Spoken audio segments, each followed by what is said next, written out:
Bonjour à toutes et à tous. Nous allons aujourd'hui aborder les thèmes 38, celui des stratégies d'analyse textuelle.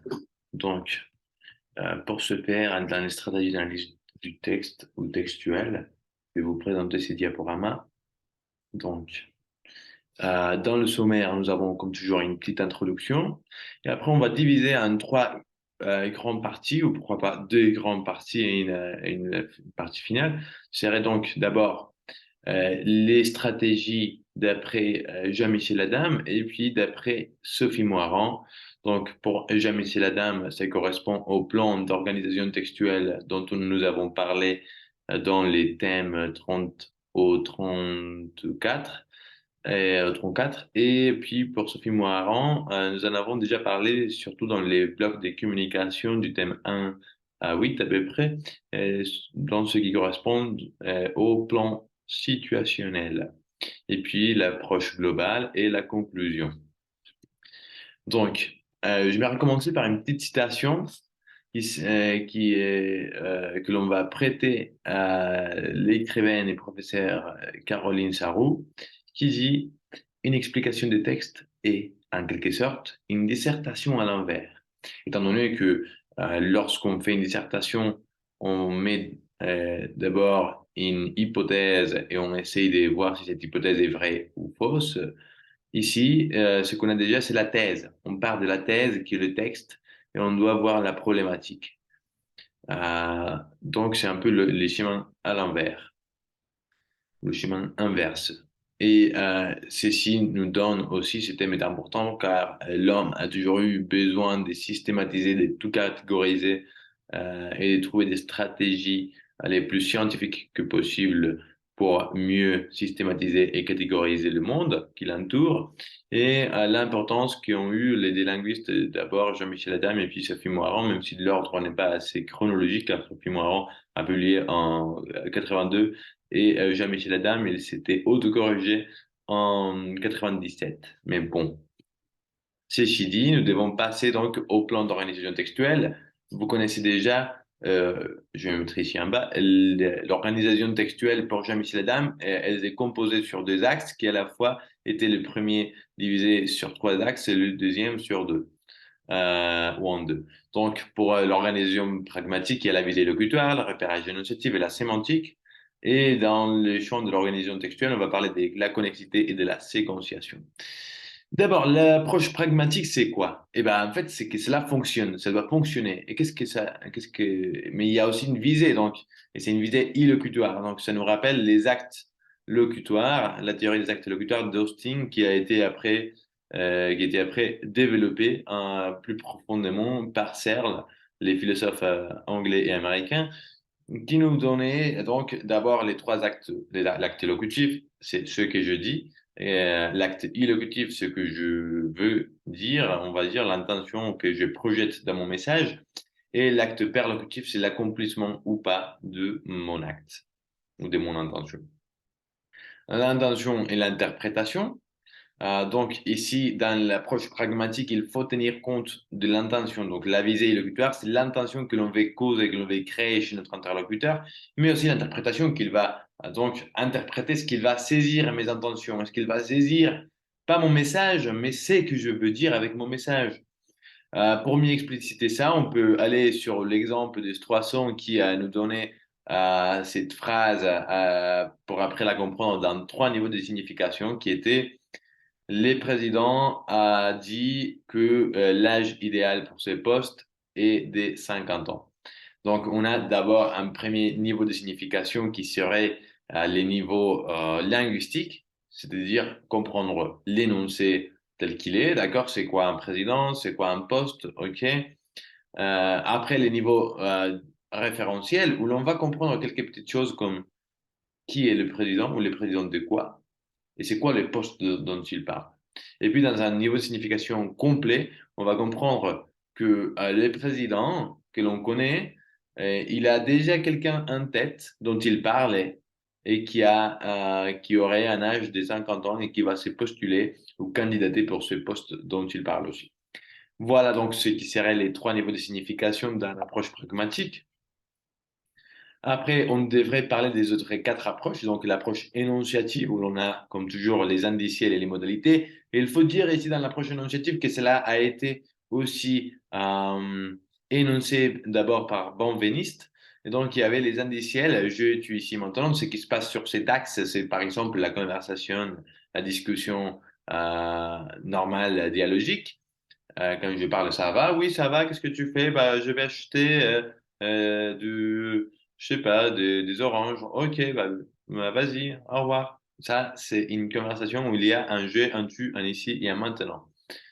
Et un hors contexte, c'est-à-dire quand on parle, par exemple, mais que l'on se réfère ou que l'on fait référence à une discussion que l'on a déjà eue avant ou à une discussion de quelqu'un d'autre. Donc là, on n'est pas dans le même contexte.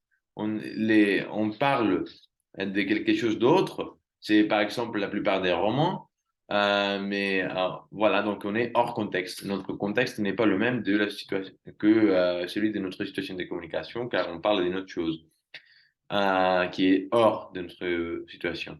On a les on pour les dictons, pour les variétés générales, d'accord? On mange, euh, quand on mange, on on ne parle pas avec la bouche pleine. Donc voilà, c'est un dicton, c'est une variété générale, c'est atemporel. Le il, quand on a un il, normalement, c'est parce qu'on, pas toujours, mais ça pourrait être un indice, donc voilà les indiciels, un indice que nous sommes dans une sorte de énonciation historique. Dans ce type d'énonciation, on va s'éloigner, le narrateur ne va pas s'y mêler, donc on va dire il était une fois, il y avait 5 ans, voilà, on va raconter ce qui s'est passé dans le passé, comme dans un livre d'histoire. Et puis les nous, qui est normalement repris par la communauté scientifique, car au lieu de, de parler sur les interlocuteurs, ils vont tous se mettre sous cette première personne, c'est pluriel magétique, ou même s'il y a qu'un écrivain d'un texte, il va encore dire nous pour faire référence à toute la communauté scientifique. Ce qu'il va comprendre que même s'il a découvert quelque chose, il l'a découvert grâce aux scientifiques précédents ou contemporains. Et puis, on a les modalités dont on a déjà parlé, surtout au thème 15, où les modalités, qu'est-ce que c'est? En fait, c'est les traces du locuteur et de ses sentiments, ses opinions, ses idées face ou liées au message. C'est-à-dire, quand je dis heureusement que tu es venu, c'est heureusement est donc une modalité dite explicite que j'exprime dans mon message pour donner quel est mon avis, mon opinion, mon sensation, mes émotions par rapport à ce que j'exprime. Et donc, dans les points numéro 2, point 3, les petits 3, c'est l'approche thématico-thématique. Donc, ici, on va parler du thème. C'est quoi les thèmes de notre énoncé, de notre texte, si vous voulez. Et, par exemple, si je parle du Don Quichotte, on pourrait dire que, par exemple, le thème de ce livre, de cet ouvrage, est alors la critique de romans du Moyen Âge. Alors que les sous-thèmes, il y en a plusieurs. Il y a l'amour qu'il a avec la petite fille. Il y a aussi l'ironie. Il y a aussi l'inversement des personnages. Bon, il y a les moulins, qui sont des géants. Donc, il y a pas mal de sous-thèmes qui sont après composés par les structures des thèmes REM. Thème, c'est l'information que l'on connaît déjà. Et REM, c'est l'information nouvelle que l'on apporte. Et ceci va nous impliquer aussi, va nous dire s'il s'agit d'un monde fictif ou non fictif. Si c'est fictif ou fictionnel, cela veut dire que le monde va agir avec ses propres règles. Mais ces règles doivent être cohérentes à l'intérieur d'elles-mêmes. On ne peut pas dire on était dans la Lune, sur la Lune, voilà, et le roman se passe sur la Lune, et d'un moment à l'autre, la gravité est énorme. Bah non, parce qu'il faut agir avec, euh, il faut qu'il y ait une cohérence interne dans ce monde fictif. Évidemment, dans l'union fictif aussi. Et alors, les thèmes vont s'agruper, si vous voulez, par rapport à des maximes. C'est la maxime de répétition et la maxime de progression. Ces des maximes doivent trouver un équilibre. Parce que, par exemple, la maxime de répétition, c'est celle qui nous donne cohérence, c'est ce qui nous dit de quoi est-ce qu'on va parler. Parce que si on commence à donner toujours des énoncés nouveaux, on va rien comprendre. Et si l'on va toujours répéter la même chose, on n'avance pas, donc on ne nous donne pas d'informations nouvelles, on ne accomplit pas la maxime d'intérêt proposée par Leach, donc ça n'a pas de sens non plus, donc il faut trouver cet équilibre. Comment est-ce qu'on va trouver cet équilibre? Eh ben, c'est grâce à l'approche logico-discursive, entre autres. D'ailleurs, dans cet équilibre est apporté normalement par les connecteurs ou les anaphores qui vont donc équilibrer ces deux maximes de répétition et des progressions. C'est peut-être par le biais des connecteurs, mais étant donné que, OK, causal, début, etc., on les connaît déjà tous, ou des anaphores. Par exemple, André Breton, était un écrivain. Il a écrit plusieurs livres. Cet écrivain est aussi publié, donc il a déjà il a écrit, donc il y a un effort pronominal. Cet écrivain a écrit, donc il y a un effort nominal. Ou encore, on peut avoir des anaphores verbales, comme il écrit plus beau que je ne peux le faire. Se faire, c'est donc il y a un effort pour écrire. La cohérence sans connecteur, ça veut dire que on peut avoir une cohérence logicale, si vous voulez, ou sémantique, sans besoin de connecteur.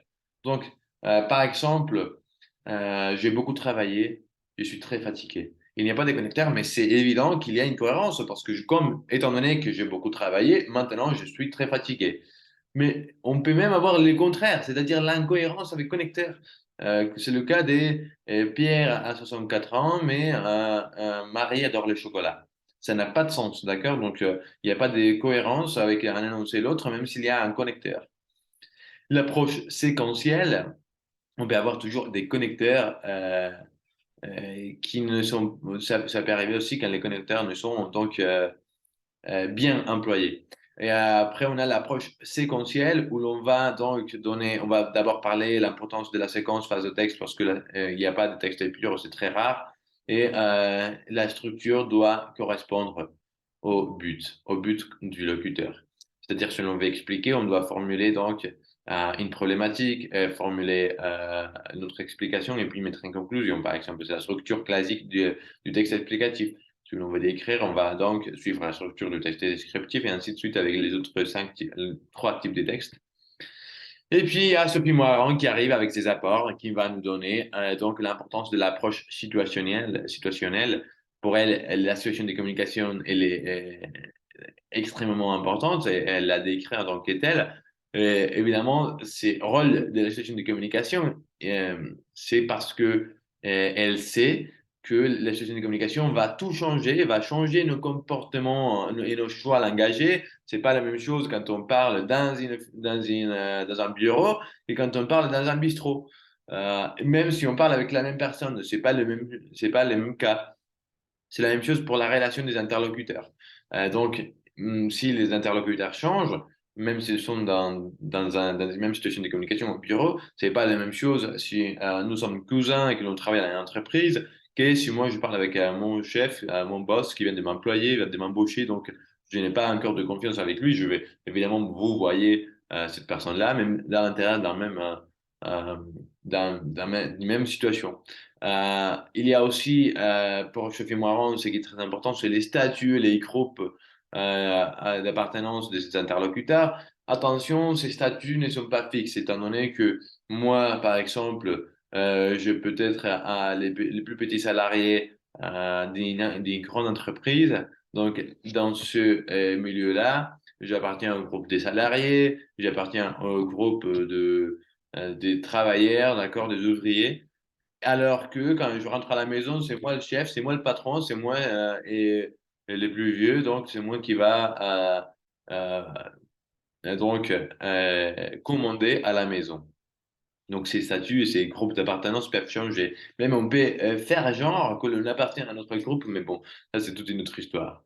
Et puis il y a aussi pour Sophie Moirand d'enseigner les Français, enseigner à communiquer les Français, cet ouvrage de 1982. Elle nous parle aussi de l'approche pédagogique. Euh, il y a donc un côté pour les enseignants et puis un côté pour les apprenants. Donc, dans l'approche pédagogique pour les enseignants, c'est en fait très important parce que nous, enseignants, nous devons différencier entre un document authentique et un document artificiel. Vous savez qu'à partir, comme on l'a déjà vu dans le thème 6 notamment, le CECRL nous dit qu'il faut que l'on enseigne à partir ou par les biais de documents authentiques autant que possible. Et on va donc savoir exploiter, trouver des stratégies d'exploitation de ces documents. Donc, on va trouver les éléments qui nous intéressent les plus. C'est par exemple quand on voit une chanson et on dit, ah, mais la bohème, elle est trop bien pour enseigner l'imparfait, car il y a toute une description historique de comment c'était l'époque de la bohème. Ok, je vais utiliser cette chanson-là pour pratiquer l'imparfait. Ou alors, il y a aussi une approche pédagogique, on va dire, du côté des apprenants, car on va parler, par exemple, de la compréhension globale et la compréhension des détails.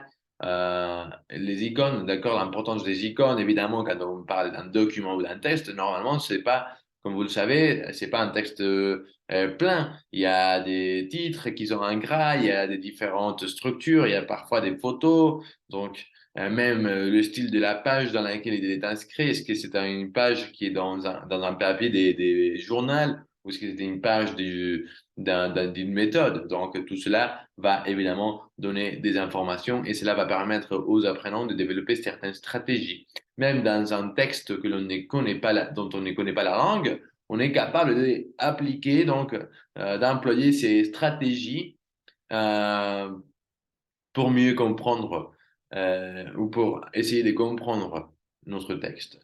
Donc, on va analyser le texte de ce point de vue.